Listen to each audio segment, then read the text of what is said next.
গতকাল স্কুল থেকে ফিরে আমার ১৭ বছরের কন্যা আমাকে একখানি প্রশ্ন ছুড়ে দিয়েছিল।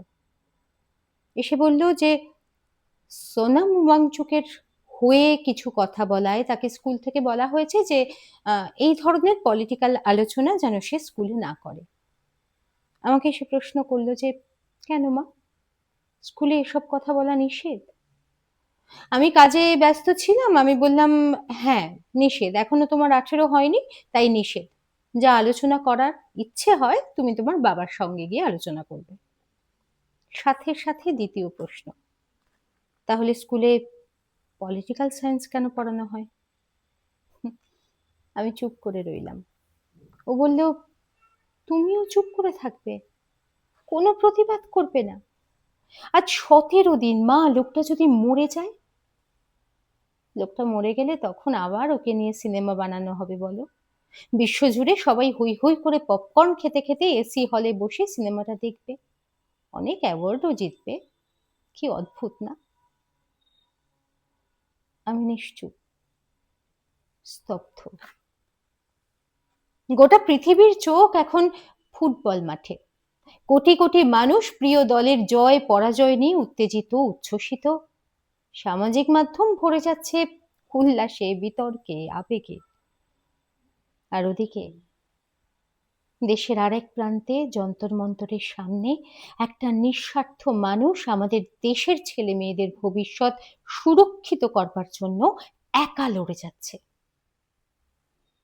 গত ৭ বছরে ৭০ বারেরও বেশি পেপার লিক হয়েছে। ১ মিনিট দেরি হয়ে গেলে যে পরীক্ষার দরজা থেকে ছেলে মেয়েদের ফিরিয়ে দেওয়া হয়, সেই পরীক্ষার প্রশ্নপত্র বারংবার লিক হচ্ছে। নিট, নেট ইউজি, সিবিএসই বোর্ডের পরীক্ষার খাতার গড়বড়। আর কত বলবো? হাজার হাজার ছেলে মেয়ে দূর দূরান্ত থেকে ভিড় ট্রেন ঠেলে, বাস ঠেলে পরীক্ষা দিতে আসে একটা ঘুপচি স্কুলের অন্ধকার রুমে। আর তারপর তারা জানতে পারে তাদের পরীক্ষার প্রশ্নপত্র তো আগেই লিক হয়ে গেছে। কেমন লাগবে আপনি যদি সেই সন্তানের মা কিংবা বাবা হন?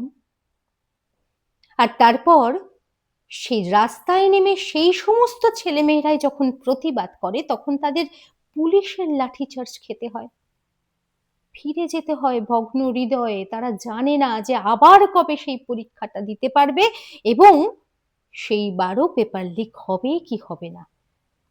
আমরা শুধু নিউজ পেপারে পড়ি কিংবা টিভির পর্দায় দেখি, উফ, না না, আজকাল তো আমরা ওসব দেখি না। আমরা আজকাল রিলস দেখি। আর সেই সমস্ত রিলসে বাচ্চাদের কান্না দেখি। আর যারা এই করাপশন নিতে না পেরে পৃথিবী থেকে সরে যাচ্ছে বড় অভিমানে, তাদের বাবা মায়েদের হাহাকার আর আর্তনাদ দেখি।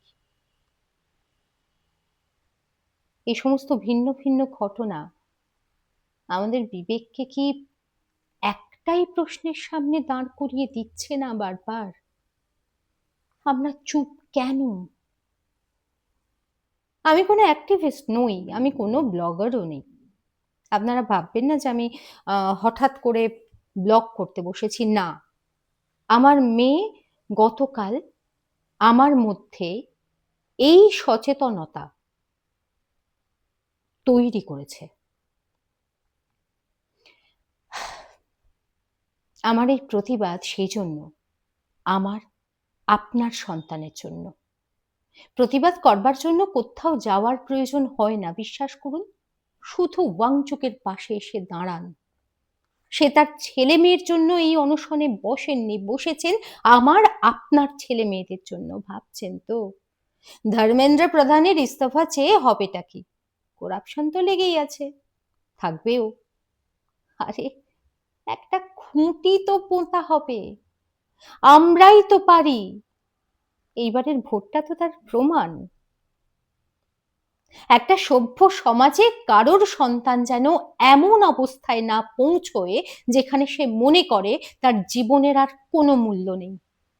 সোনম ওয়াংচুক আমাদের সন্তানদের জন্য অনশন করছেন। আমরা একটা দিন উপোস করে থাকতে পারি না। লোকটা আজ 18 দিন ধরে ওয়ারিস ছাড়া আর কিচ্ছু খাননি। তার ব্লাড প্রেশার পড়ে যাচ্ছে, তার ব্লাড সুগার কমছে, ওজন কমে গেছে 8 কেজিরও বেশি। কবে আমরা মুখ খুলবো? अच्छे दिन कब आएंगे? আপনারা নিশ্চয়ই ভুলে যাননি জিডি আগরওয়ালের কথা। কানপুর আইআইটিতে প্রফেসর ছিলেন। গঙ্গাকে দূষণমুক্ত করবার সরকারি প্রতিশ্রুতি চেয়ে তিনি অনশনে বসেছিলেন এবং 111 দিন পর তিনি মারা গিয়েছিলেন। আজও কিন্তু সেই বিল পাস হয়নি। আমরা তার পরেও চুপ করে আছি। আমরা কি এর পরেও চুপ করে থাকবো? আমরা কি এভাবেই ওয়াংচুককে চলে যেতে দিতে পারবো? চলে যাচ্ছে লোকটা দেখতে পারবো? আমি চাই, আমি জানি আপনিও চান। আমরা সবাই চাই প্রতিটি স্বপ্ন বেঁচে থাকুক, প্রতিটি কণ্ঠস্বর শোনা হোক, আর প্রতিটি জীবন তার প্রাপ্য মর্যাদা পাক। যন্তর মন্তর অব্দি যেতে না পারি, ঘরে বসে আমাদের ছেলে মেয়েদের জন্য তো ওয়াংচুকের পাশে থাকতে পারি। সামান্যই তো দাবি, মেনেই নেওয়া হোক না।